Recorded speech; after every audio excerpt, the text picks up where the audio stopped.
మొన్న దసరా విజయవాడలో చాలా బాగా జరిగిందని విన్నానండి. దసరా అంటే మైసూరే ఎందుకు వినపడాలి, హౌరానే ఎందుకు వినపడాలి, విజయవాడ ఎందుకు వినపడకూడదు అనే ఒక తలంపుతో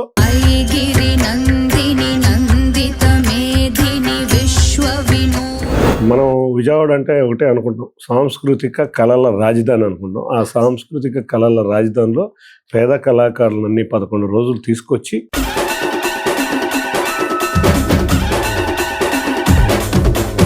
మీరు రాజకీయాలు రావాలనుకున్నప్పుడు మేడం పర్మిషన్ తీసుకున్నారా, లేకపోతే ఎవరు పర్మిషన్ తీసుకున్నారు, వెళ్ళనా వద్దా, ప్రోస్ అండ్ కాన్స్ అంటే ఇవన్నీ ఎవరితో డిస్కస్ చేశారు?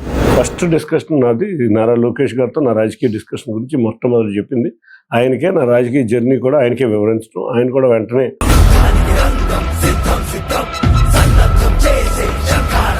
అయితే రాజకీయాల్లోకి రావడానికి ముందు ఇప్పుడు వచ్చిన తర్వాత మీకు ఎంత టైం ఇస్తున్నారు అంటే ఏం చెప్తారు? ఇప్పుడు వైఫ్ అండ్ హస్బెండ్ గా కాకుండా నేనైతే ఫ్రెండ్ లానే ట్రీట్ చేస్తున్నానండి ఎక్కువ.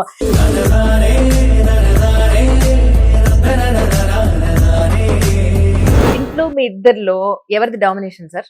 ఇంట్లో ఇద్దరులో ఆవిడదే డామినేషన్ ఉంటుంది, ఇంకెవరిది ఉంటుందండి?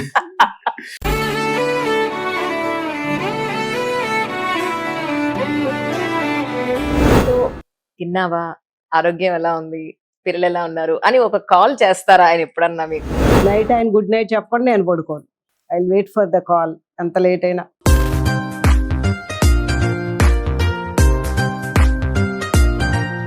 నాకు తగ్గ భార్య దొరికింది అని మీకు ఒక సందర్భం ఉంటుంది ఇన్నేళ్లలో, ఆ 1 పాయింట్ అంటే ఏం చెప్తారు? 1 పాయింట్ అంటే ఎవ్రీడే ఈజ్ కంఫర్టబుల్. ఎందుకంటే మొట్టమొదటిసారి ఎలక్షన్స్ రిజల్ట్స్ వచ్చిన తర్వాత అత్యధిక మెజారిటీ తోటి ఆయన విన్ అయిన తర్వాత మీరు ఆయనతో మాట్లాడిన ఫస్ట్ మాట అంటే ఏం చెప్తారు? విజయవాడ ఎంపీ అని పిలిచారండి.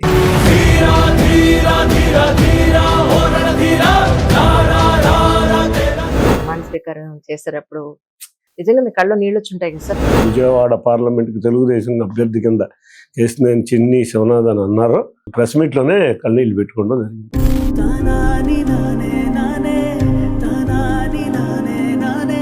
ఇంటి పేరు కానీ ఆ ఇంటి పేరుకున్న లెగసీని అది కంటిన్యూ చేయడం అనేది ఒక పెద్ద బాధ్యత. సో అది సస్టైన్ చేయడం అనేది ఎంత కష్టం అంటే ఏం చెప్తారు? ఎన్నో సంవత్సరాల నుంచి విజయవాడలో కేసినేని ఫ్యామిలీ అనేది ఒక బ్రాండ్గా సృష్టించబడింది.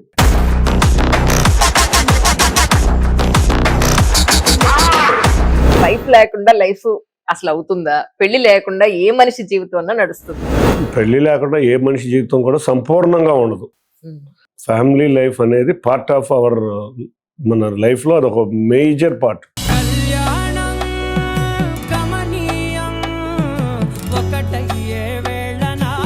మీ స్ట్రగుల్స్ లోంచి మీరు నేర్చుకున్న ఒక పాయింట్ అంటే ఏం చెప్తారు సార్? నా ఆలోచనలు ఎప్పుడు థింక్ బిగ్ లాగా ఉంటాయి.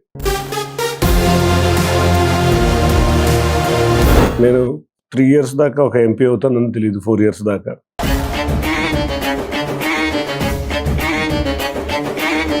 ఎప్పుడు కూడా నెగిటివ్గా ఎవరి గురించి మాట్లాడను.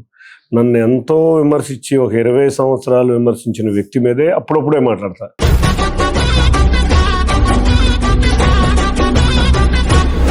అన్నారు 0 అయినప్పుడు కూడా అని అంటే ఐ డోంట్ థింక్ సో. మీరు మరి ఆకలికి కూడా ఉన్న పరిస్థితి ఉండుండదని నేను నమ్ముతాను.